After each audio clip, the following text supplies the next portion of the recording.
Okay, to Mr. Aragon, I'm addressing this specifically to you dahil, to be honest, I'm tired, I'm hurting, and pagod na din akong mag-defend and protectionan yung nanay ko.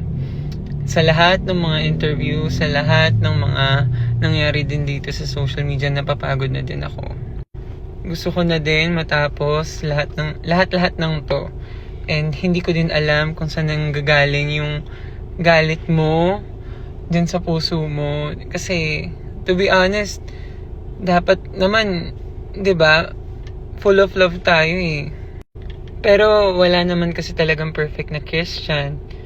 Pero at the same time, bakit wala nang grace, wala nang compassion, di mo kayang magbigay ng grace and compassion.